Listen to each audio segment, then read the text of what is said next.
Hello, and welcome back to Dev Game Club, a weekly podcast in which two veteran game developers look at games from the past to discuss their relevance and impact today. I'm Brett Duville, and I'm joined as always by my co-host, a man who won't make it through the night without my services. Tim Longo. The thing is, I took that note quite a while ago, and now I don't even remember who said it. I was trying, because I've only met... Oh, actually, no, I guess I have met quite a few NPCs, but yeah, I don't... There's the merchant and the the smith, but yeah. Right, the smith, the merchant, the smith. I have met some others that you maybe have not met. I think this might actually be a person beyond the gargoyles. Might be where that came from. So yeah, they all, I think at that point, and in some cases people go back to the shrine, which is where the game, after the initial area where the game begins, the Firelight Shrine, and then you go up into Undead Burg and all that stuff. So right. I don't remember exactly who said that. Yeah. So you'll have to see if you find that person. Find it it'll be a personal Easter egg. I mean, the NPCs are so hilarious to me because there's a handful of them. You can release that one guy in golden armor that's below the gargoyles there, and there's the guy that's waiting for that gate to open, and there's that guy that was looking at the sunlight. Right. They're all so melodramatic and hilarious because they're just like, I am the blah blah blah, the blah blah blah, and I have something to say, and my existence. So I mean, it's very. I mean, they're memorable, and they definitely have an aesthetic. They have a thing going here that is just such a funny. Not funny, but it's like just such a unique version of this kind of setting. It reminds me again of Dragon's Dogma because that's what the pawns are like. The hirelings you have in your party in Dragon's Dogma are called pawns, and they say the weirdest things, right? They'll say things about whatever creatures you're fighting or you might fight, soon because of where you are. They'll just say random things about the world. They'll say like, oh, such and such fruit are tasty. And you'll be like, okay. It's just, It's so strange, the things that they're constantly saying. And these NPCs, while they're more in individual locations, they're very similar in that way of just this wooden dialogue, but like also somewhat florid. Like it doesn't, like nobody would talk this way, but at the same time, it's like, it's got a vibe of its own. So it's a whole thing. And it's like we talked about last time, the vibe is really, it's landing with me quite heavily because, we've talked about it on our previous series, but because it's in the milieu, if you will, of sort of that shadow eco Last Guardian kind of feel, like the architecture, and it's like I don't the whole, at least the structure we're in right now, or I'm in right now, the sort of castle area or whatever you call it, like it's all interconnected, and it's very cathedral. The cathedral. It's all very of a same, the visual look of it is like that, and it feels like a monolithic location, but it's kind of minimalistic too, and it's not like busy other than the enemies, and so it's, you feel kind of alone, and then occasionally you meet these NPCs that are super mysterious, and so it's so I like the combination of that sensibility plus medieval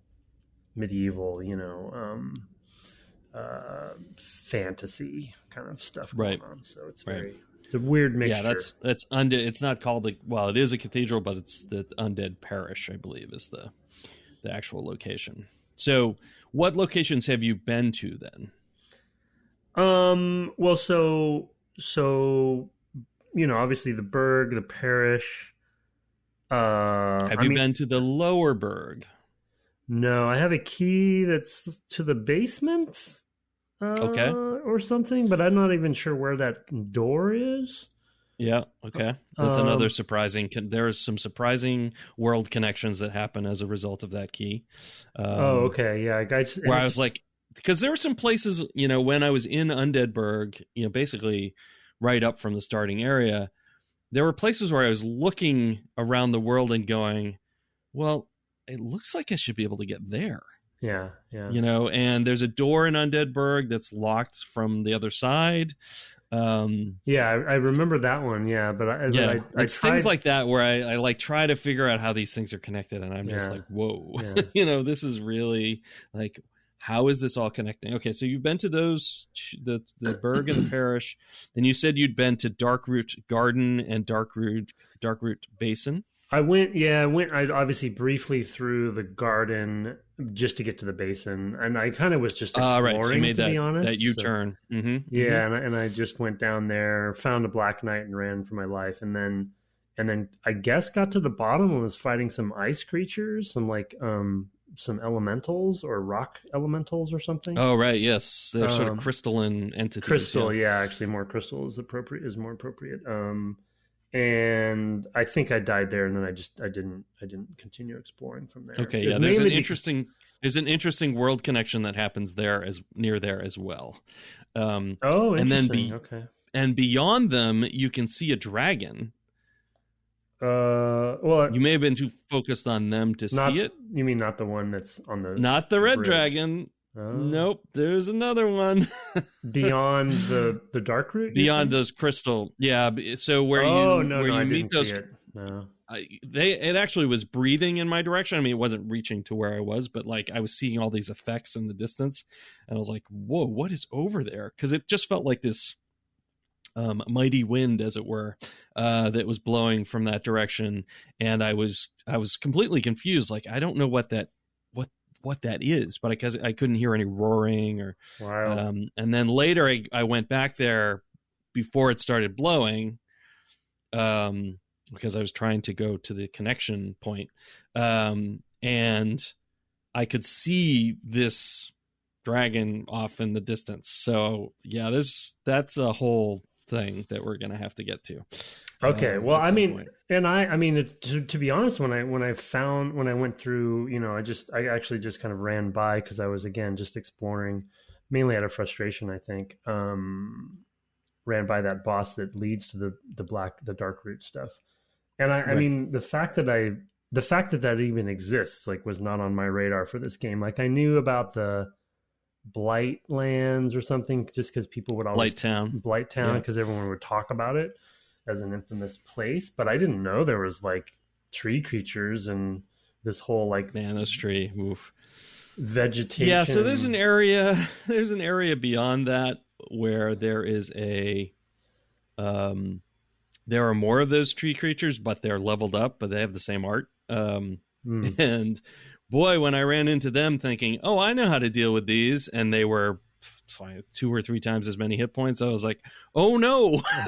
So there was a corpse run that happened there. There's a lot. So we should probably just quickly compare notes on time, just so we can get a sense of things. We checked beforehand, and you are 12 hours in and level 20 or so is what I get. I think around 20, yeah. Okay. Yeah, I'm almost 29 hours in. Oh wow, dude. And I started 3 hours in from last week, and you were at 6. So you've played 6 more. I've played 26 more. And I'm level 48. Oh, boy. So I've seen more of the game. I've seen a place called the Valley of Wyverns, and did a quick U-turn. Because I died once and was like, oh, I'm not ready for this. I'm going back. I have been to Lower Undeadburg, which is just still called Undeadburg, so it's not a new location per se, but I did figure out how to get there. That's a tough area. Wow. It's probably a lot easier for me now because I think the last time I was there I was in the 30s. And then I decided, you know what, I'm going to go check out this other thing. I fought another major boss, the Moonlit Butterfly. Wow. Which was funny. There's interesting. Huge. First of all, this huge butterfly with like poison. I mean, it really looked more like a moth to me, but I shouldn't quibble. And it like shot poison and like shards and of like these spikes, and I'm like, I don't have any ranged weapons. It's flying. Luckily, it lands periodically if you can dodge long enough. So I actually did pretty well with that one. I killed it on like the third try. Not like the Titanite demon, which took me many tries. Like, just because I had gone into heavier armor, because I'm like, my main things as a cleric are like faith and strength, supposedly. And I decided I was just, you know what? I'm actually going to be faith and leather armor. And so I'm like actually dodging way more, which I think is, for me, the way to play. I know there are people who swear by like giant axe, giant whatever builds. I have found some crazy armor for heavy fighters. I found a whole suit of Eastern armor, which is samurai style, but it's like very heavy samurai style. And then stone armor, a whole set of stone armor that I have, that I put away, different thieves armors. I've found tons of equipment. It's a very different game from other, let's just say role-playing games, because I can't sell any of that stuff. Nobody wants to buy that, so I just like keep sticking it in my bottomless box. I mean, I could keep it in my inventory, but it's just clouds up what I have. I just kind of just stick it in the box that I bought in the first in Undeadburg. So anyway. Yeah. All right, so that's it's a very different game. I mean, it's interesting to hear, because I've been curious about, because I'm playing a thief, and I'm essentially leveling up the black leather armor I have that I came with. Okay. And I don't know if that's a good idea or not, because I don't really, I haven't found anything better.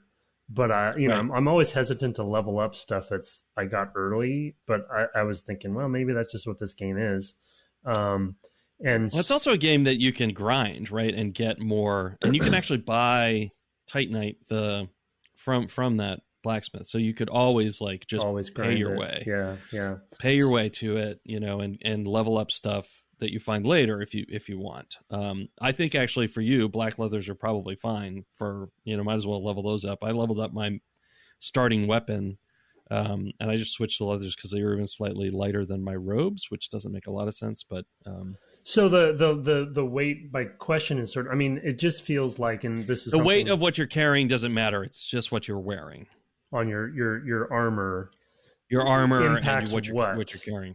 How well you can dodge? How well you can dodge. Like, so I was wearing... How much endurance you take when you dodge, or what? Or... No, you literally slow down. And actually, so here's another topic that I didn't put on the list. So this is a weird thing with this game, is that, of course, it's a player skill game, because there's timing and dodging and all of that. But then there's all these stats. And I had switched from my robes to like hollow soldier armor, because I was like, well, it's more armor, and I'm like this strength and faith thing, so more armor is good, right? And I found that my timing on counters changed so dramatically that I could not execute them at all. I might have had a heavier shield as well. I don't remember. So I switched back to the mace, and I have now a knight shield, and then the lightest armor I could find. And I'm like, oh, this feels good. Like, I dodge a lot. The timing on the dodge is fast, relatively fast. I don't have a lot of dexterity. My dexterity is still single digit. It's like whatever it starts at, 8, I think. I've put some into endurance, maybe 7 points into endurance, and then the rest in vitality, strength, and faith, mostly strength and faith. Couple in attunement, which gives me more spells if I ever find a spell that I really want to have. So I'm also making decisions where I'm like, this is going to affect me. I don't know how. But yeah, I mean, it's this weird thing of like, I put on stuff that made my player skill irrelevant, just completely irrelevant. Like everything I had learned up to that point, I would have had to relearn. So, and I did that for a while, and I finally was like, this is just, I'm never going to get anywhere. I spent so much time trying to get through Undead Parish to the blacksmith. That's exactly not knowing not knowing, oh, this is the section for you. Yeah, that was the toughest section for me, for sure, for a long time. I've now found another tough section, but I've gotten better at it today. So yeah, I mean, it's that has been a really weird experience, because normally, and that's one thing that's normally, you're either a player skill thing or a player stats thing, like, and you don't tend to mix that a lot. Yeah. For this very reason. It was like, oh, I changed my equipment, now I can't do the things I could do, just as a pure muscle memory thing. So it's been that was a really interesting thing to sort of uncover and explore, Well, it's 15 hours ago. Yeah. I mean, I can see, I mean, essentially you're playing a different character game, whatever, like the builds, again, I've always heard, and people talk about it in this way, that the builds like really, really matter to how the game works, right? I mean, the memorization of enemy behavior and how you react based on your own skill and timing, I can imagine what you're saying, because I have some of that same armor that I was thinking about putting on, and I didn't test it out, but I kind of want to test it out just to see how different it is, because I'm playing a thief, like I'm all about dexterity, right? And I'm dodging all over the place, and it's a very fast game. I'm trying to even get to the point where I think it's possible to play without a shield, but I'm still nervous about that, because it's like means I think my only defense would be dodging. So, and I don't think I keep it purely for the parry, because it does so much damage. And I just I've never been good. I cannot get the parry down. Like the parry is so, I mean, my secret weapon is backstabbing. So I don't know if you have that as well. Right. But you can, but it's harder for me to do because I'm not as dexterous to get around behind there quickly. Yeah. So that's something that happens. It happens occasionally. In fact, I'll see messages in the world like try backstabbing, and I'm like, oh, okay. That's what's suggested by the in-world messages for which I the don't Black Knights, for example. Yeah. Oh, interesting. Okay. Yeah, they're like, get around behind them and whack them in the back, and it does do a ton of damage, but not in one hit. Like I can't kill them in one hit or anything. So So I mean, I don't the timing of the parry with, you're talking about the parry with the shield, right? Where you swing the shield and it stuns them essentially, and you get a one shot. It stuns them. You can counter, with, so it's L2 R1, L2 to bash the attack away, and then R1 is while they're stunned, you're bashing them in the face, basically, or in your case, stabbing them in the guts. I've tried. I guess I just need to practice more, but I've tried so many times, and I just don't.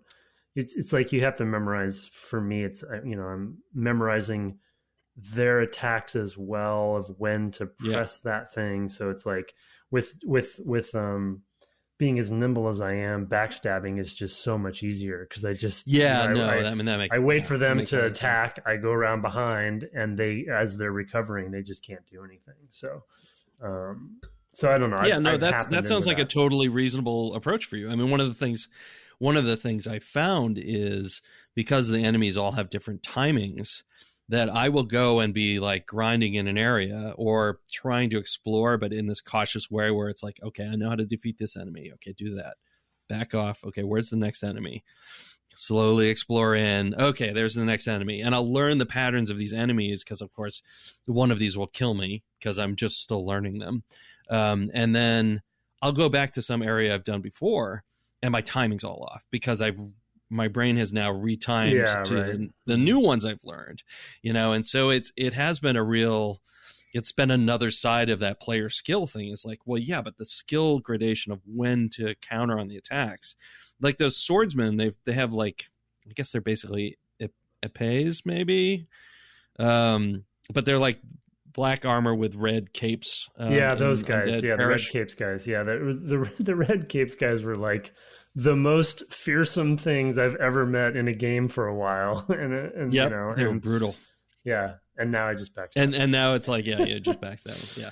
But going back to them, like I went back, going to Lower Undeadburg, there was a point at which I spent a lot of time in there, and I was like trying to figure out, there's another door where there's another demon that keeps kicking my butt, and I was like, okay, I give up on that. I'll come back to that later. Eventually, I sure butted my head up against that wall for a long time. But coming back from other enemies that I had met further on, my timing for the black armor, red capes guys was totally wrong. Mm-hmm. Totally wrong. Yeah. I'm just like, and I would do it, and it wouldn't be a big deal because I'm leveled kind of past, and it's not a huge deal.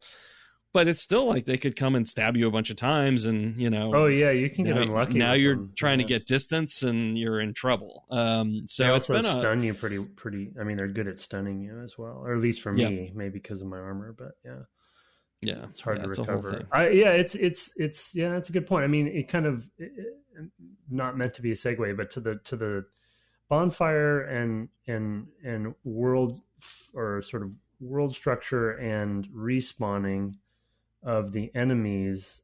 When you do want to go to a place you've been before, it's interesting point that, like most games, there's a sense of escalation and of power, and this has that as well, of course, but also of like not linear progression, but progression of knowledge, where there's sort of like an ever escalating, like you're building skills upon skills, and they all build upon each other. But here, if you go back to areas that still have semi-challenging enemies, you're not necessarily building on those skills. You actually have to change your skills to the different skills, and exactly. and that isn't a very common approach. And the stats hurt you, because I'm faster with my block now. So I go to block somebody, and I block them before their attack has happened, and then they stab me, and then I'm like, God, man, I used to have this timing, right? And so that's a whole thing as well.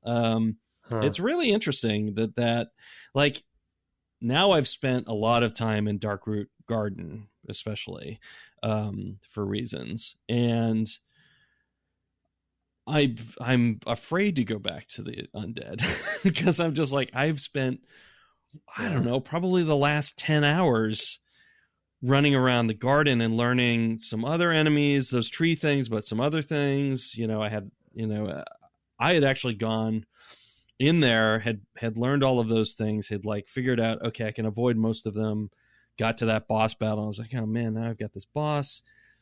There's a cool benefit to killing that boss. Like, I mean, it's all been great. I mean, obviously I'm kind of sucked in, right? Sure. But clearly, at the same time, I'm terrified to go back to places now, because I'm like, oh, I'm going to have to relearn, like, where are the enemies? I'll probably remember most of the enemies, but I'll forget one. I know I'll forget one, and that thing will be the thing that kills me, and then I'll have to go get my souls back. And I mean, it's just a whole... Yeah. It's weird. It's a whole thing. It's a very bold... I mean, we're saying things that anyone who's played, we're like, it's like we're coming at this so late. At least I am, and it's part of the conversation has long since been over with it. But it is a very bold design in many ways, and I can see that I'm gonna continually appreciate how far they went with this stuff, but it's definitely not for everybody. It's a whole different taste. For sure. It is an acquired, and I'm whatever 12 hours in, I'm sure I haven't kind of gotten over that, had that revelatory moment that everyone says you have, where it just sort of clicks, and I'm getting there, and I intellectually can break it down and know, I get it, intellectually, kind of from a game design perspective, but am I at that sort of savant level yet? No. But I have moments, like we were both talking about the parish, undead parish section, which it sounds like it's funny that was also a weird section, hard section for you. And, it's sort of like like the second big section from starting the game. And you're sort of, it feels like you're just on the cusp of, you're still not very powerful, right? And they're throwing stuff at you, but I can see the blueprint of that section happening multiple times throughout the game. And it sounds like you're confirming that as well, where it's like, I felt, and I was going to I made a point in pre-show about this of like, it felt like I was doing a speed run in a way, you know, because there's that run based like perfection, trying to perfect and like figure out the little things to take advantage of and the timing and the pacing and manipulating the AI even where you're like, oh, I don't want to actually trigger them here because then they're going to walk too far. I don't want them to wake up yet. And, you know, it's like the whole thing with the boar section with that boar boss. It's like, oh, right. Yeah. You know, with it's like, cool helmet. Yeah. You're like, you don't wake him up yet. You got to make sure he's turned around before you jump off the bridge. Cause then he won't turn around and charge you. And like all this like janky stuff. Oh, you went that way. Interesting. Okay. Yeah. Yeah. Once I opened the door, I went through the door, you know, the gate rather, or whatever you call it. Yeah, the big gate. Oh, okay. Yeah. No, he charged all the way down to me. I totally cheesed him, to be honest. I mean, he ran all the way down. So I actually went up and I He's killed the still alive crossbow for man. me. No, I'm not. He's not. Oh, I haven't killed interesting. him. Okay. Yeah, no, I killed him for sure. But I totally cheesed him because I went up and I killed the crossbow guys and then came back down to the way I'd come in. And he knew I was there at that point. And so wherever I moved, he wanted to get there. So he would come all the way down to the end where there was the like the columns, and he couldn't fit through there. Yeah. So he'd like attack, and then he'd get bored and he'd turn around and I'd stab him in the back. And then I'd step back into there. he'd charge them again, and I'd maybe whack him in the face once, but eventually he'd get bored and he'd turn around and I'd whack him in the back again. So it was just, it was very like, I will do that. I'm going to say, like with Demon Souls, I never clicked. Like, you know, I got to that end of that game. In fact, I was thinking about this today, you know, being at level 48, and I don't know where the cap is, but there was a point in Demon Souls where I hit the cap, the level cap. Oh. And I was like, oh no. Like, this is it. I don't have any more. I can't put any more into this. I can't put any more into that. Like, that was how I was progressing. And so I got to that point. I was like, oh no. Like, and I don't remember what it was. I think it was over 100. But now I'm like looking at like, oh, am I halfway? Like, basically, like, what does that mean for me? Like, should I be putting stuff in dexterity and endurance? Because I do put some in endurance, but dexterity I don't think I've touched even once. And I look at these stats and I'm like, I don't know. Like, I mean, some clearly I can ignore because I'm not going to do any sorcery or whatever, but I don't need to be intelligent. Yeah. I'm a cleric. Yeah. It's a whole thing. It's I have anxiety over that too, because it's also, I do think that the leveling system is quite interesting too, because leveling systems that are a little bit more generous and allow you to feel like you're leveling your whole person up a little bit more. Like, they still want you to specialize, but like, I'm thinking actually, just ironically, because we just played Morrowind, of the Elder Scrolls system of, you know, the at least in Morrowind, the primary and secondary skills and such, you know, and that some have a multiplier and some don't, etc. Right. But here it's like they have a multiplier based on what you did, by the way. So how you achieved. But I mean, you know, in Morrowind, it's like you have your primaries and your secondaries, and your primaries go up faster, or you at least have more of them or something. Like, there's some, you're likely to, because you're using those skills. You're using them. We're past Morrowind now, but that's how that works. Is I had times where I went and used a trainer and did a whole level with a trainer, and I just got the ×5 for that and nothing else. Oh, okay. All right. Well, then I was wrong. I thought there was some systems will have a multiplier. I don't think there's an inherent multiplier on like your core. Got it. Skills, okay. All right. Well, your core attributes rather. Well, then that's not a good example. But, you know, I'm talking about the RPG. I know what you mean, systems where it's like, you know, you have your primary one that you, if you focus on, goes up faster because it's your primary one or whatever. Here, though, it's like every time you go up to level, there's a certain cost of souls, and that same cost is for any of the ones you upgrade. Right. There's no.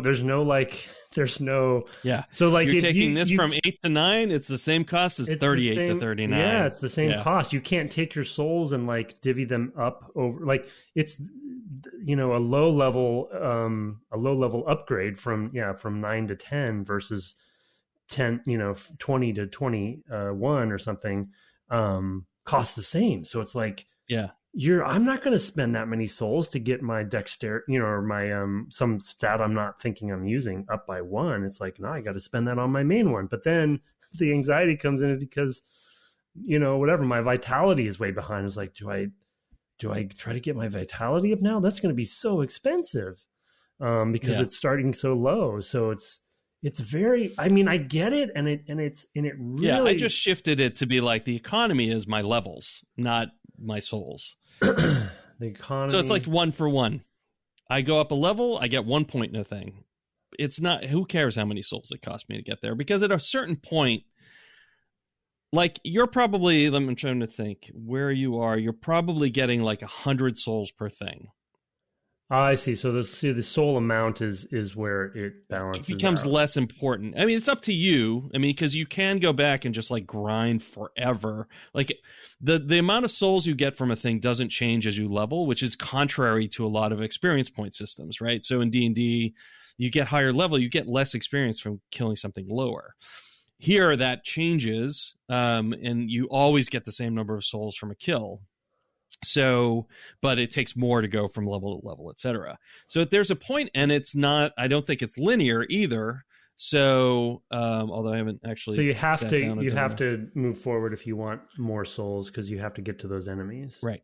I'm getting 2,000 per guy now. Oh, okay. Yeah. All right. Well, I mean, in a certain area, like in my current grind loop, it was like, okay, I want to level a couple times. I go do these 4 enemies, and it's like 8,000 to do those 4 enemies. Yeah, that makes sense. Yeah, so maybe it's psychological. My prior loop was 3,900, or something like that. Of like, okay, I do this loop, I get 3,900. That's interesting. Then I'm sure this is something that everyone already knows well enough by now, and so I'm making dumb revelations way late, but whatever, 10, 15 years late. But so that means one way to sort of understand a little bit about the sort of difficulty progression of the enemies is by how many souls they're giving you. If you can defeat one, right, you then know, okay, this is like X number of times more difficult than this other place, because you can kind of do some rough math there. So because I was just often wondering, like, how do I know I'm where I should be based on my level? And there really isn't a way to do that. Personally. Yeah, no, and there's not. I mean, I went to that Valley of Wyverns and went down and very quickly got killed by a wyvern. And I was like, okay, not supposed to, or Valley of Drakes, I think maybe it's called, and got just walloped. And I was like, yeah, I mean, I can probably learn this pattern, but I'm probably going to spend a lot of time. It ends up being a time economy thing for me in a way. It's like, okay, I'm at a point where I could grind and get 2,000 a pop for these 4 dudes. Getting past them the first time, I went into the next area, which is still part of one macro area. It did get a title card change, and was so terrified. Like, I'm like, you know what? I'm going to go back. I'm going to save. I'm going to go back to the fireplace or the bonfire, and then I'll go do them again and see if I'm getting better. But I'm never going to get too far away. Like, I knew exactly where, if they're going to kill me here, because I can get my souls back, and then I can still try them, et cetera. I got really good at that kind of loop. I'm still not really good at those guys. So I'm still terrified to push past them, because then I'd have all these souls on the other side of them. Oh yeah. To try to recover. And that's just terrifying to me right now. Because I've now lost so many souls. Like, it's not even but getting past them now is like 8,000 souls or something like that. And I'm just like, I do not want to lose that. So yeah, that's kind of where I am with that. So it's a whole, it changes how I approach areas. I go into an area and I kind of creep around and I see movement, and I'm like, do I want to go learn about a thing? How many souls? Oh my God, I'm like 3/4 of the way to a level. I'm going to go back because everybody's dead behind me. I'm going to go back, and go find a place where I can grind something easier even, to just get there. And that's kind of been this weird, there is so much more game ahead of us. It's not even funny. And because I've been places you haven't been, and I haven't seen the places whose names I know. from previous, hearing other people talk about this game. Like you mentioned Blighttown, and I haven't seen Blighttown. I have a theory about where it is. There's another town or city whose name I know. You go. I have no idea where it is. You can go through the graveyard and from fire or whatever, and the shrine. Yep. The skeletons are down there, and I fought the skeletons early on, and they were way too powerful. So I assume you just keep going through down that way. Maybe I think an NPC actually says something about that. I think that first NPC says you can go up to the undead burg or something, or you can go to the Blightlands. Oh, really? No, I think he was talking about the two bells, but maybe I'm wrong about that. So I don't know where the second bell is. I thought I did. But maybe you're right. Maybe it's past that graveyard. Oh, that's an interesting thing to check when I play after we record. Yeah, check it out. I mean, I think it goes downhill. Like if you fight those skeletons, you can keep going through the.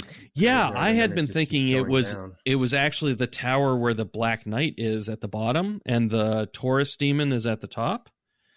That guy with the big weird club. Yeah, the club. Yeah, that's the Taurus super demon. Armored. Yeah. Yeah. No. The Black Knight that's down there.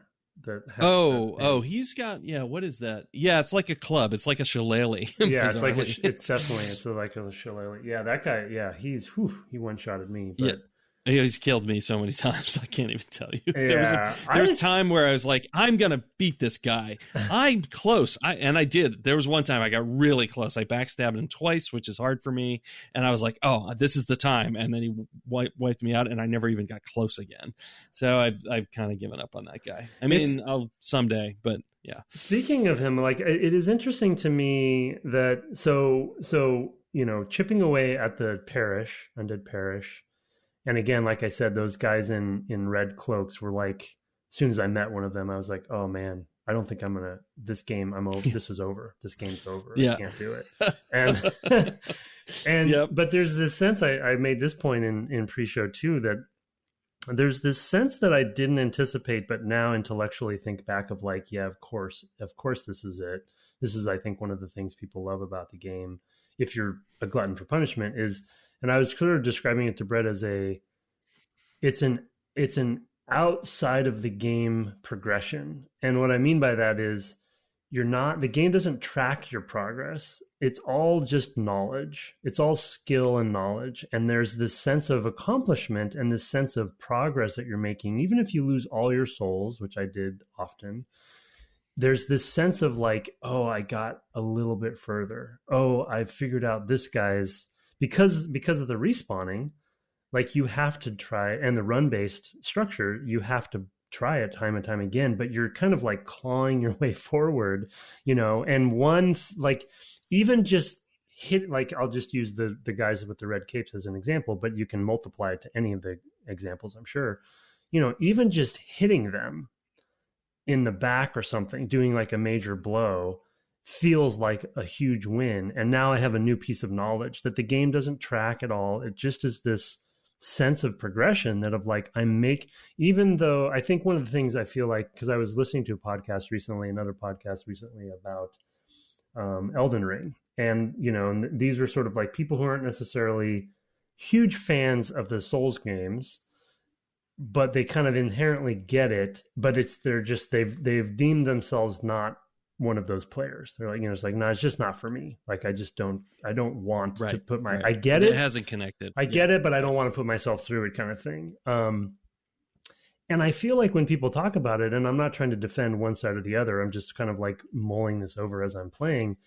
One of the things I hear people often say is like that you lose so much time and progress when you die and souls. It's like, it feels so devastating, because we're so trained in games today to like every step we make progress, and you can't lose that progress.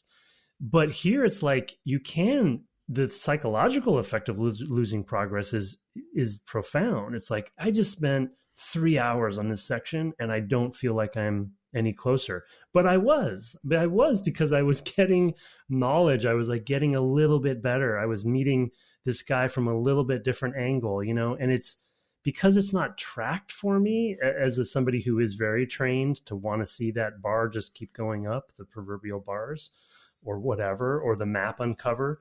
Yeah, how many years do you play WoW? Yeah, exactly. That's the perfect example of just like the endless treadmill. But here it's like the treadmill is all in your mind. It's all in your like. And then when I got through Parish and I got to the Smith and now like, yes, I can die in the Parish if I really, you know, if I'm not paying attention, but it doesn't scare me as much. So the game doesn't care at all that I made this progress or that I feel better about going through the Undead Parish. Like, who cares? Right. But it for me, I have progressed, right? I've leveled up in a meta sense. I know I'm sounding cheesy and soapboxy, but I don't know. It's just like, and I can hear people in their voices saying, you know, that don't like these games saying like, I don't like losing that progress. But when I clicked my mind over to the fact that it's actually more about the learning and the like mastery, that's the progress. It's just the game doesn't tell you, you know, you're just telling yourself. Yeah. Yeah, I totally agree. I mean, there's definitely been times. So when I'll try not to give away too much, but I got to a section where I basically face a number of character archetypes.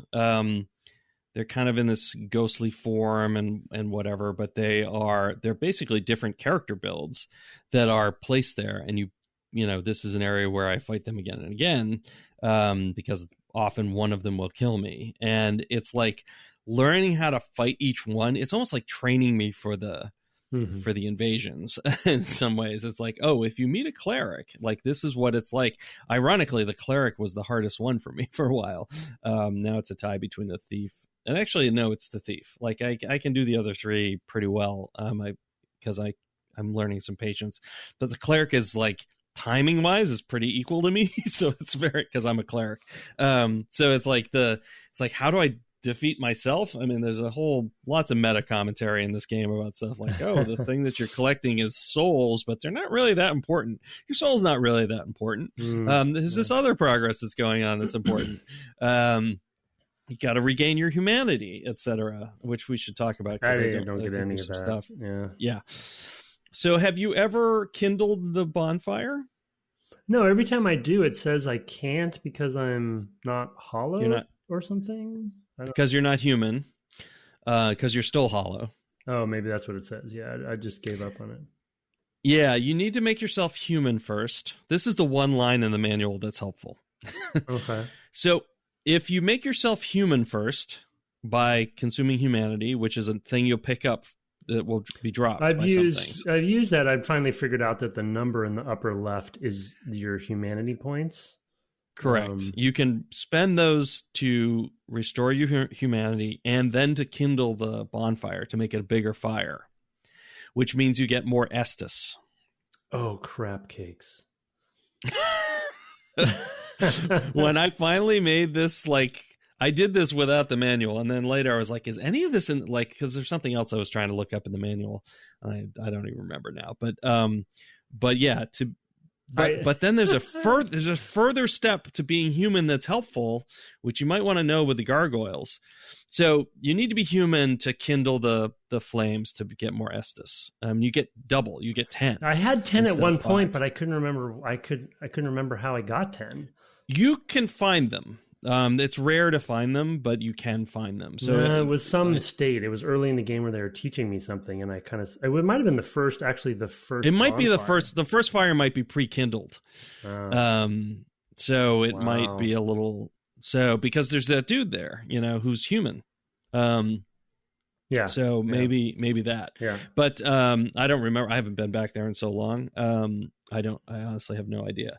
But the other thing is that, you went and probably helped out that guy with the sun on his armor in the parish, in the church itself, in the cathedral. Uh-huh. He was like locked up somewhere. If you're human, you can summon him right outside the gargoyle fight. What? And he'll help you.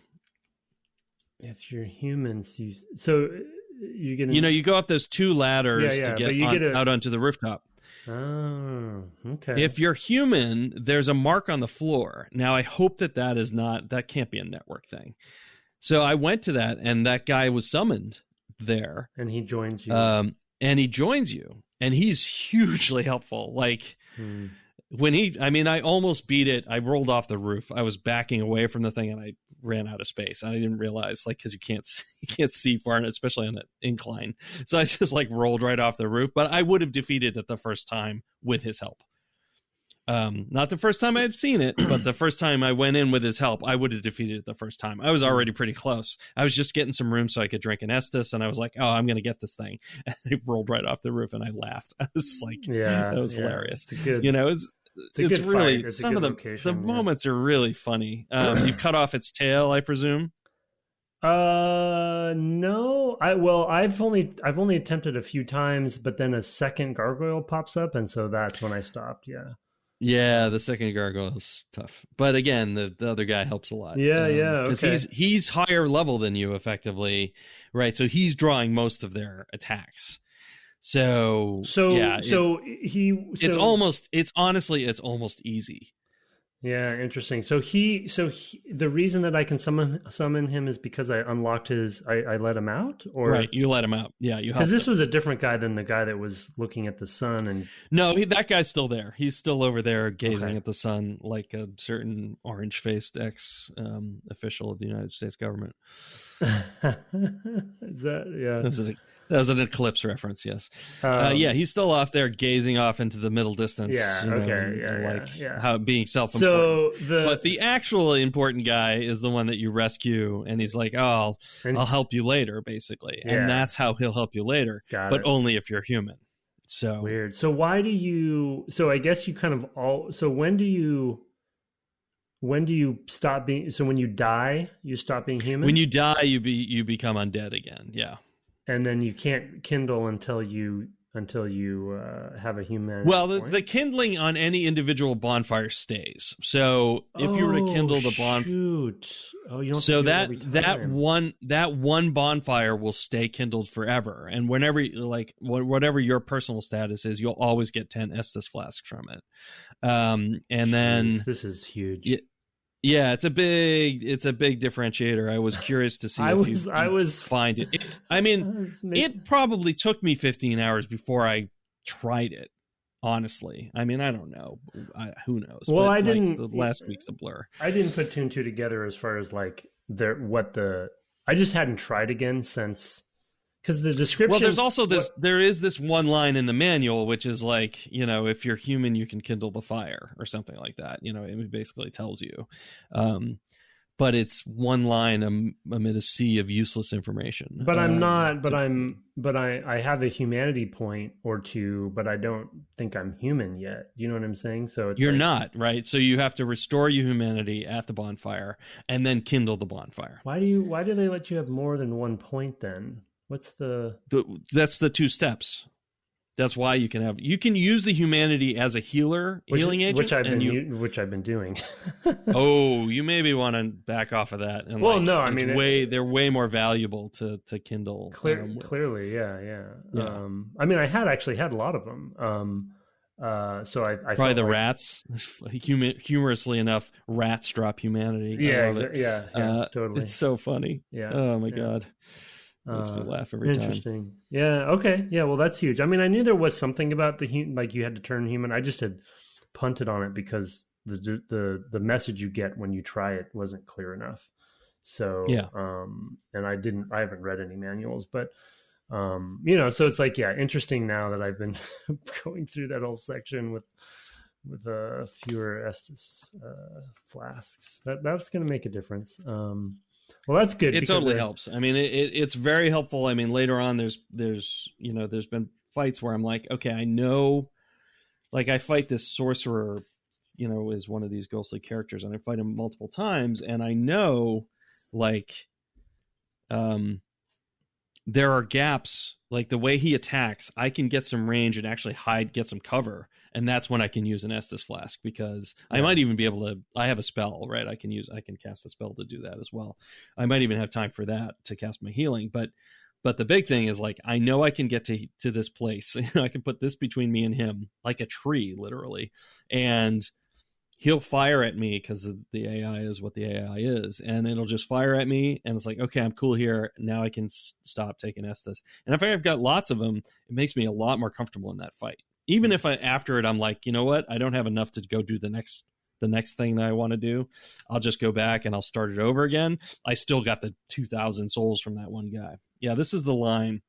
When you are undead, you can use collected humanity and then revert back to living at bonfires. When you are living and offer your humanity at a bonfire, the effects of the bonfire fortifies. So that's the kindling. The effects of the bonfire. That means you get double Estus. Oh, so you need one to kindle it, but that's forever. And then if you have an additional one to be human, and one to kindle it. Yeah. Got it. Okay, yeah. So those everything else is so dumb. Like, it's just none of this. The rest of this does not matter at all, and it's this one line before online gameplay, and it talks. There's co-op and invasion. How to start co-op. You can use specific item. It doesn't tell you what it is, etc. But it's like all this stuff is just like, here's a meter, like here's a profile. This is what the classes are at the beginning that you've already read. You know, I mean, it's this manual is so useless. It's amazing how bad it is. Yeah. It's amazing. There are like 4 pages just marked for your notes. Or 3 pages, where it's just like, hey, if you want to write your notes here. Yeah. And, I mean, that was just the era of manuals going a slow death is happening around that time, I feel. Yeah. Now they're not even a thing anymore. It's like, yeah. So it's just funny that you're not teaching in the game, man. Yeah, I know. But I mean, to think when we started, it was all RTFM, right? You know, and now it's like, what manual? Yeah. Yeah. Just make it intuitive. Yeah. And yeah, interesting. I wonder if there's maybe one of the NPCs said something that I just didn't pick up on about it. Maybe that human guy or something, but it's so important. Yeah, it's so funny that I didn't know about that. I didn't figure it out. But I mean, I guess it's definitely something that could happen. I randomly figured it out. Yeah. I don't even know how I had enough humanity. I might have just experimented. I think I might have even just experimented. It was quite a while ago, so I don't remember exactly. But I feel like I was like, oh, I went and tried kindling, and it was like, well, you have to be human to do that. And I'm like, okay, well, here's this other menu item. You know, revive your human status. Well, you have no humanity. And then I'm like looking through my inventory, and it's like, oh, look, I have this thing that gives me humanity. And then I did that. Yeah. Like, oh, cool. Now and I just kind of made it through those steps. Yeah, for sure. Yeah. But it took me, a number of hours because you're very focused on like, oh, I'm here. I'm saving and totally. Yeah. I can do stuff. I can level up if I have enough souls. And like, you're very focused on like the first 3 items in the menu for the bonfire and not caring at all about the last 1 or 2, which are probably more important. So really interesting obscurity.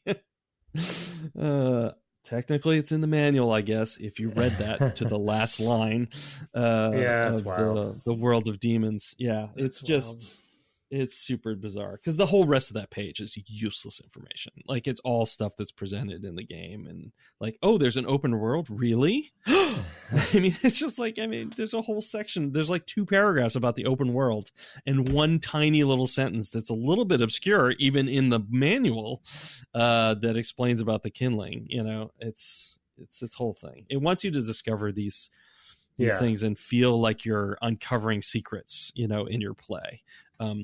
Which I totally do. I mean, there's been places where, you found that one that you turn at in Darkroot Garden. I didn't see it until I went further and came back. Mm-hmm. Yeah. And I went further and I basically got to a wall that had a message where there was a bonfire behind it. And when you get there, I will tell you because you'll want to have this one. There's a locked door. There's like a door with a glowing circle on it. Further up that path, further into Darkroot Garden. If instead of turning the basin, you went further in. There's a wall to the left of a pile of rubble there, as you're facing, and you have this door with the glowing orb on the right. That is a fake wall. And if you bash the fake wall, there's a bonfire behind it. I'm going to tell you that because you should have the online guide. And since you don't have somebody's message upvoted, 35 times that says hit here or whatever it says, right? Oh yeah. That's a good point. Cause I do feel, yeah, it feels very lonely. There are definitely times where I'm like, there was a time, Tim, where I spent a couple of hours in an area. And then one time I came back through it and I'm like, there's a pathway there. Yeah. Why is there a pathway there? There's never been a pathway there. And of course, that's when I learned that some of the trees can move. Wait, what? There was a giant tree blocking a pathway. I couldn't tell it could move. Something I did in the world made it move out of the way so I could access this pathway, find new enemy types, and a really important item. Really important and important item. I'm sure there will be more important items in the future, but I just it was an item that I had seen in the world and was like, I wonder how you get there. And literally the next big route I did through this area, I came back and there was this open pathway. I'm like, wait a minute, that wasn't there before. And later on I came back to it and the tree was back in the way. Wow. Like, are you kidding me? Wow. So this is a growing tree. This isn't like an enemy. You're saying it's like just... No, you don't. I didn't want to hit it.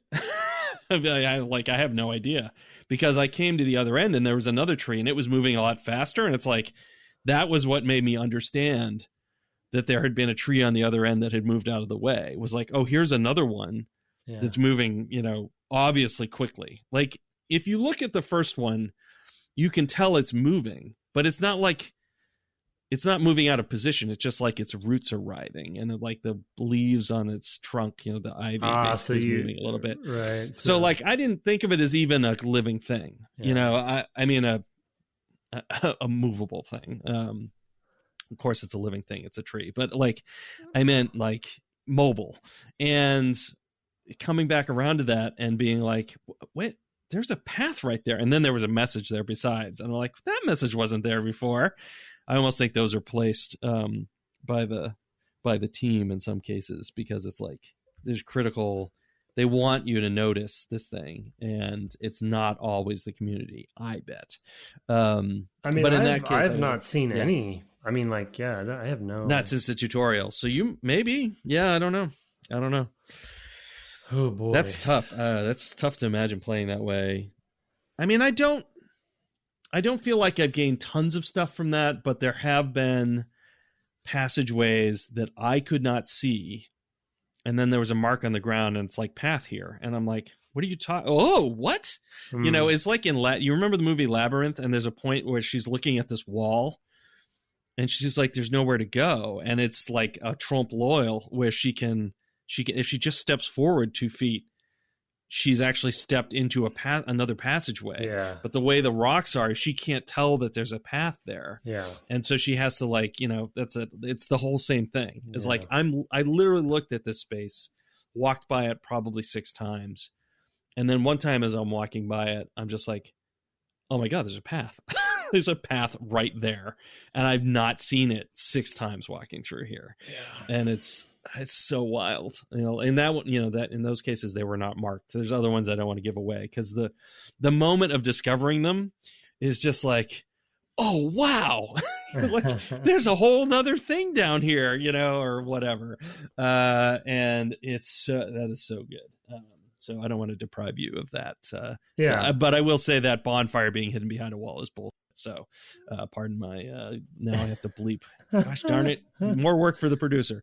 Yeah, at least. But that one was annoying. I was genuinely like, "Are you kidding me?" This is hidden. It's part of not the thing. cool. Yeah, it's part of. Yeah, it's part of the. Yeah, I mean. But now I'm like, are there other ones that are going to be that way? That's what I'm terrified about. Yeah, right. Especially in the dark root stuff because it seems like it's so easily missed. Because of the art set, but. Yeah, it's funny because it's also one thing I didn't fully understand was the difference. I guess I must have known this from what little I played of Demon Souls, but the difference between major bosses and I guess, minor bosses or like secondary bosses that are sort of always there, because obviously the big bosses usually, I guess, have one of those mist walls or mist doors. Named souls. They're named, oh yeah, and they have mist doors as well. Yeah, and then there's those, but then the ones that are sort of like mini bosses that are sort of throughout the world, which are, it's interesting to me because when you kill them, they don't come back, and they give you a lot of souls, but there's still these sort of like skill tests in a way, and so I kind of like that structure of having the difference between those. Like there's a couple in the cathedral there. There's like the guy with the mace and the shield, and then the and then like the cleric necromancer dude up top. He's a sorcerer, I think. Yeah. Oh, okay, sorcerer. Yeah. So, and he did a weird dance, and if you just watch him, and it's so funny. And I wrecked him so fast. Like once I got up there, like, I mean, he's got that attack. He's raining him down from above. So it's like, you have to get out of the way and then get through a red cloak guy. And then he's got a bunch of those like trash, the zombies, trash guys, And the zombies, and so it's like you get through all of those. But they can pummel you early on, right? And so if you're not careful, they can just get multiple hits all in a row. But you can train them downstairs, and they fly downstairs too. But anyway, it's just like after I felt, for whatever reason, there, like, it kind of goes back to my point about like having a sense of personal progression. Like once I got to the Smith, it felt like such an accomplishment that, my confidence went up. And then I felt like I actually could. It's just that weird, you just don't get this in games very often anymore, where there's that weird sense of like dread and like that there's just this wall you're never going to get past. And then you get past it. And a lot of the old games we've played have this. Even Mario has some of this stuff. Sure. And I can see the allure of a game like this kind of being more modern, but having that same sensibility, because then I go and fight that guy in the cathedral, which I looked at him from afar and I'm like, man, that guy's going to be super hard. I'm not really, sure. And then I beat him on the first try, because I just was more confident, and then he doesn't. And you get more control because you can also upgrade your weapons and like, and your armor, and it feels really good. And then there's eventually, I believe there's going to be even more upgrading that can happen with that guy. Some of the upgrading, it looks like you can actually respec. Looks like is how I'm reading the interface. I don't have the resources to actually do the upgrade yet, have not found, so who knows how deep in the game that goes. But there's a resource, another type of Titanite there's a demonic Titanite I saw. I have one of those from the Titanite demon. I have that. There's like a green Titanite, I believe, is what I need for doing something specific to my weapon, I can do it to either weapon. I have no idea where to find those. Like none. In fact, sometimes I grind an area just to fight the same creatures again and again and again, just to see what their drops are going to be. Yeah. And like, so those plant creatures are like, oh, they've got, blood moss and like purple moss, right? Those are their things, right? And it's like, I killed a bunch of them. I killed these other things. Oh, they have stone swords and stone shields. Okay, I don't need those. So, like, I don't have to pick up their stuff. Like, at a certain point, it's like the management of having a ton of stuff in your inventory, even though it doesn't impact the weight or anything. There are times where I'll pick up some new set of armor and I'll be like, do I want that? And now, like, going through the stuff that's in my inventory is so painful. It's like pages of stuff. It's crazy that they don't. You can't sell stuff, or that you can't destroy stuff or something. It's like I have so many helmets, those undead helmet things. Like, God, I don't. Get the bottomless box. I mean, it's a lot of souls, so I think it's like it's like 3,000 souls or something like that. It's worth it. It's worth it just to clear that out of your. Yeah, and I need to. So you never have to really think about it either. Yeah, that repairing is relatively cheap, but you can get the repair box, but I actually just currently, I may later change my mind on this depending on how far away from him I get. I just go back to the Smith. So far, but who knows? Like, like I said, I know there's places in this game, and Blighttown is one, and there's another one that I'm like, I know the names of these places. I have no idea where they are relative to where I am. There's even a boss I'm aware of that I feel like I'm near, but I'm like, I hope I'm not. I don't want to fight that thing. It's scary. Yeah, it's crazy. So it's I know. There's been a boss that I found that just wrecked me. Like, I was like, oh wow, that moves really fast. I've got to do something. I did it like 3 times. I'm like, okay, yeah, I can't do this. So I'm trying something else for now. Yeah, there's a lot. It just feels like that. I mean, everything always starts that way. It's like, I can't do this. Like, how am I supposed to? Yeah. So interesting game. Yeah. And all the hubbub, and I'm starting to get it. And I know, it's like, again, it feels silly because it's been such in the conversation for years now, because there's so many of these now, but and it is funny that they're still sort of like the ones owning this space for the most part. There's definitely some, I heard about that new Jedi game, the Fallen Order has some elements of it and stuff, so you can see the influence. Not nearly as complex, I think. Yeah. No, I know they're not trying. I mean, I think making a Star Wars game at this point would be suicide. But for the Star Wars fans that play the game, but be going too far. But anyway, yeah, it's. But yeah, they're doing like heavy and light attacks and blocks and things like that for sure, and using force powers in that way is my understanding. So that's on Game Pass. I might check it out. Oh yeah, so worth a look. Be aware of it. Well, I will summon that dude, and that will help a lot. That will make that fight. That will make that fight a lot easier. That is a tough fight without him. So, when I had gotten one, the first one down quite a long ways, and then I was like, wait a minute, there's 2. It was like, that was not a good moment. Totally. I mean, it was a funny moment at the same time.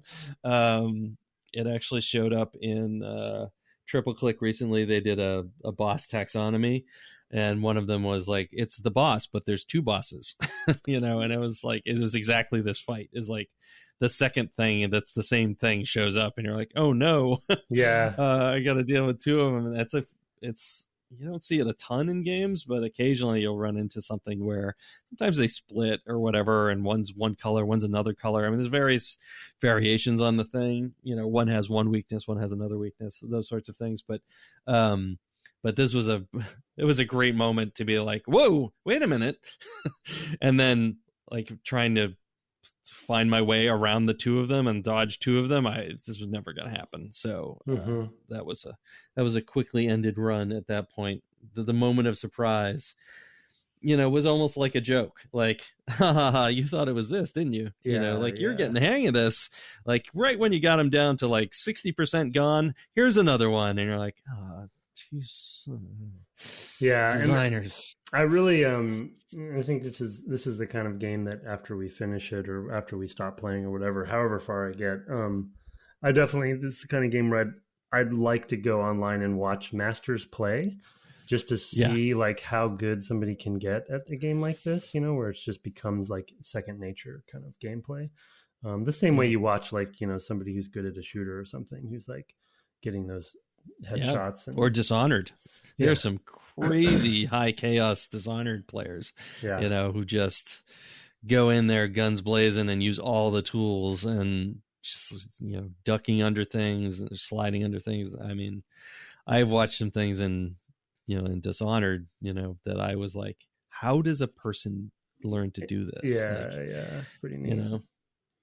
So, well, I did get wrecked by one of those players, so it's fun. Yeah, that's pretty terrifying to see one of them come in and be just it's like built-in griefing or something. Yeah, well, so I had thought, so I was testing a theory that these human creatures that I was fighting that were these 2,000 point value things. I was like, I wonder if I became human again, if they would not attack me. And this is almost another joke on the part of the design, because the thing that opened me up to invasion was being human in this area. So I went and did the thing that I normally did with this guy. He's like, "Oh no, I'm still going to attack you." I'm like, "Oh well, okay. That's an interesting theory. I was reasonable to test it." And I did the thing that I normally did, which is I run back to the way into the area because there's lots of cover up there, and that's basically how I deal with these enemies. I kite them down, so I've got only one to deal with because two will demolish me, and then I basically use the environment against them and timing. I mean, it's still a lot of skill, but it's also like I have more tools. I run up to the top of these stairs and it's a gray wall and I can't go through it. And I'm like, what is going on? And then there's a sign at the bottom of the screen, Night Demon 42069 pain, whatever, has invaded, and this purple with black and everything like that. And so I turn around. I'm like, well, I got to fight this enemy because he's right on top of me. I don't know, I was almost done defeating that thing, and then I get just totally blasted from behind by this guy in this huge armor set, and he just runs up to me.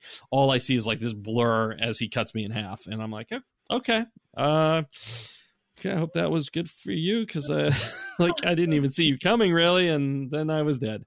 So it was a whole thing. But, I was just trying to think of the psychology. It's like somebody who's still playing the PS3 version of this game. Yep. I guess had to have been playing. I don't know what it's like on their side, but I guess they're sort of waiting for somebody to summon them or something.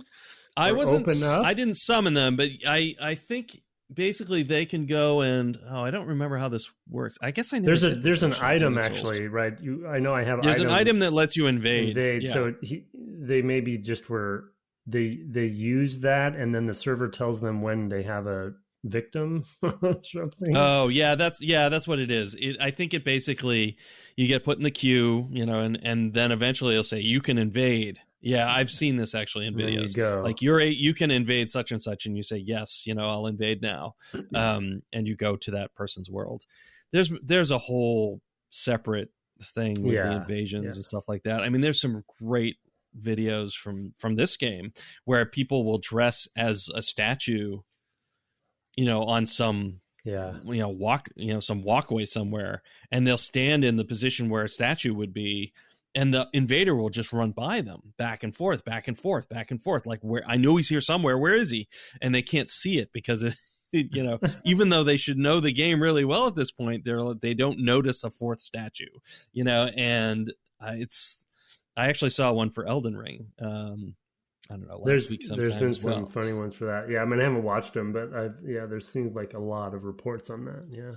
Yeah. It's a good thing that the game allows play. It's like another avenue for player creativity. What can I do to make myself inconspicuous and make them get bored? I did get invaded once or twice in Demon Souls, and I think one time they killed me. The other time, I think they wanted me to kill them. And I think there's a mechanic that has to do with maybe respecking or something. This guy clearly came in and was dancing in front of me, kill me, kill me, kill me. And I'm standing there I'm not going to engage with you. You'll crush me. I can see, look at you. I can see you've got all this crazy gear. And then they plunged off a cliff. And I'm like, what just happened? Weird. And at the time I didn't understand. I still don't understand any of that stuff. But at the time I was like, I don't even know what his goal was. Why did he come to my world? I was a totally low level. I was on my second major area in Demon Souls, and I was where the areas feel a little bit more distinct in a way. I think actually that's a real strength of Dark Souls, is everything feels connected so far. But in Demon Souls I was I'm in this other area, and I think you even have to travel there in some way. I don't remember. It's too many years ago, but I'm in there, and this guy comes in, dances around, and is apparently taunting me, is how I read it. But I think afterwards I read that there's something you can do if you get defeated by somebody lower than you. And that's what he was trying to get me to do. And I had no idea, because none of that stuff is surfaced in the game. And I don't go read a bunch of websites about it either. I was just I was into Demon Souls that week or 2 weeks or whatever it was. Anyway, just the sense of discovery of that stuff is crazy. Yeah. Wow. Well, I had sent emails for us to read, but we're an hour and 15 minutes in, and I think we'll just push them next week. We're not totally building up this time. Yeah, okay. So we're okay so far. Mm-hmm. We'll be fine. If it starts to build up too much, we'll release the floodgates. But I think we're fine for now. But thank you for sending those along to devgameclub@gmail.com. Of course, you can send your reviews or even your singing reviews to the Apple Podcasts infrastructure. I actually got an email from somebody this week who said, love the show, but please don't sing again. And then cheers. And I said, I am at the whim of the fans who write the singing reviews. And I am. So yeah, if you want more or less of that, it's in your control. Or maybe you just want to grief your fellow listeners. Anyway. You can find us on the web at devgameclub.com or on Twitter at devgameclub. Where you can also find my co-host at Tim Longo with the JR at the end. And you're still streaming at twitch.tv/Tim Longo Jr. Not tonight, though, I don't think. No. Tonight off as well. Tonight off as well. Yep. All right. So maybe next week with something new. We'll see.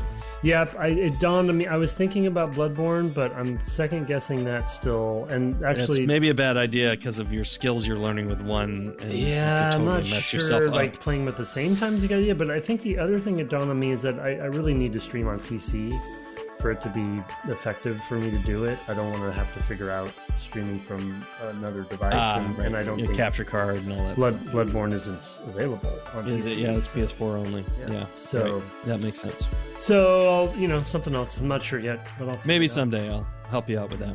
Yeah. And of course, I occasionally also stream at twitch.tv/Brett Duville. I recently played Tunic. I quite loved that game. It had some Souls similarities. The influence is far stretching. Quite a fun game. I may be back this week with some. Oh shoot, I can't remember what it's called. Anyway, come check me out. It's another Xbox indie title. It's also on PC Game Pass with a crow. Yep. Can't remember the name. Death's Door. Yeah. Yep, that's the one. Yeah, it's a lot of fun. I quite enjoy that. So I may be back with more of that. Our intro and outro music was written and performed by Kirk Hamilton, commissioned by friend of the cast Aaron Evers, and our logo is by Mark Garcia. Have fun kindling, rekindling, and reversing your hollow status this week. And good night. Good night.